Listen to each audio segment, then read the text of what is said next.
Hello students, स्वागत है आप सभी का फॉरएवर प्रयास एजुकेशन चैनल में। और मैं डॉक्टर शशि शास्त्री आज आप लोगों के लिए जो टॉपिक लेके आई हूँ वो है जलम।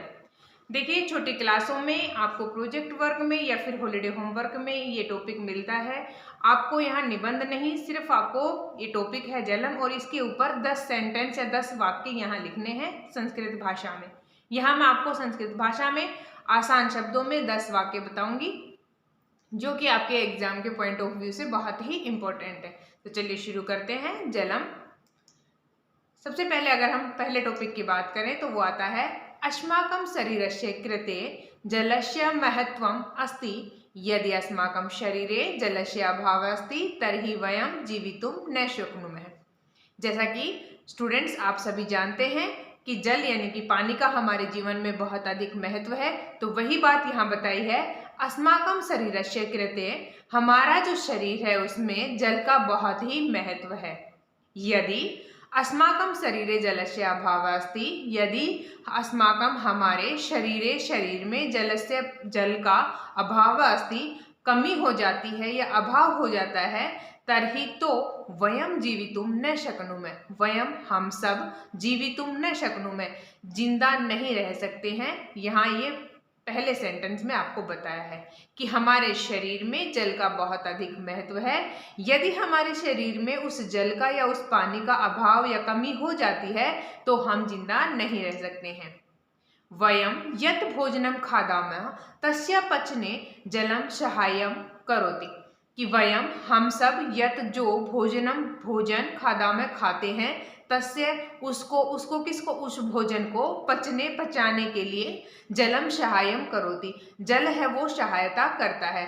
अगर जल नहीं होगा शरीर में तो हमारे द्वारा खाया गया भोजन भी अच्छे से उसका पाचन नहीं होगा।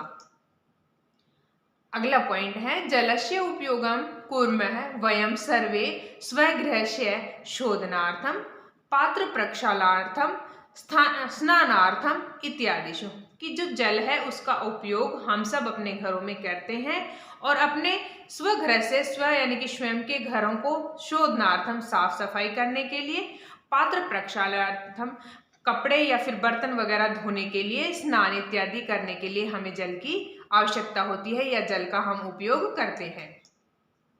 जलम जीवनम, जलम बिना जीवनम असंभवम, जलम जीवनम, जल ही जीवन है और उस जल के बिना जीवन असंभव है। जलम विना वयम किमपि कार्यम कर्तुम न शक्नुमः, जल के बिना वयम हम सभी कोई भी कार्य नहीं कर सकते हैं या कोई भी कार्य करने में समर्थ नहीं है।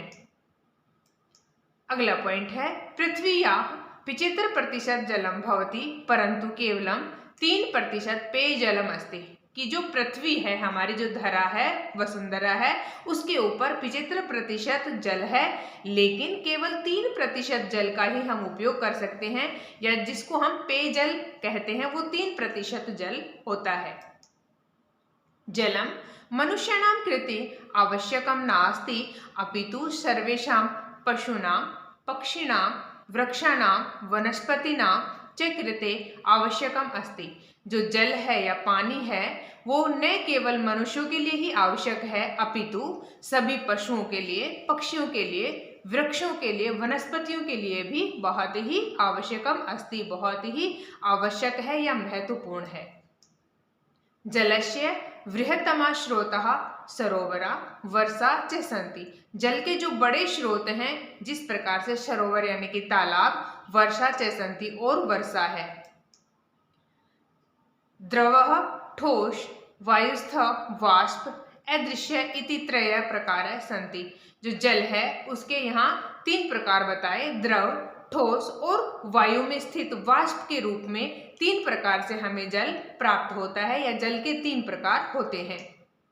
यदि जलमस्ति तर्हि सर्वे तत्र सन्ति, यदि जलमस्ति तर्हि वयम तत्र स्मः, यदि जलमस्ति, जल है तो ही सर्वे तत्र सन्ति, सब कुछ है, यदि जल अस्ति, जल है, तर्हि वयम तत्र स्मः, और जल से ही हम हैं, इस प्रकार से, यानी कि अगर जल है, जल से ही सब है और जल से ही हम हैं, इस प्रकार से जल हमारे जीवन में बहुत ही महत्वपूर्ण है। तो स्टूडेंट्स, ये बहुत ही छोटा सा और एक इम्पोर्टेंट टॉपिक आप लोगों के लिए, आप लोगों की फरमाइश के ऊपर मैंने यहाँ बनाया। कमेंट्स आया था आप लोगों का कि हमें जल के ऊपर 10 वाक्य चाहिए। स्टूडेंट्स, अगर आपको ये टॉपिक पसंद आया हो तो आप अपने साथी स्टूडेंट्स के साथ भी शेयर करें। अगर आप चैनल पे नए हैं तो प्लीज़ चैनल को सब्सक्राइब करें, और अगर आपको ऐसी और वीडियोस देखनी है तो आप चैनल पे प्लेलिस्ट में जा करके देख सकते हैं। आपका अपना कोई टॉपिक है तो वो भी आप मुझे कमेंट बॉक्स में जा करके बता सकते हैं। बहुत बहुत धन्यवाद दोस्तों।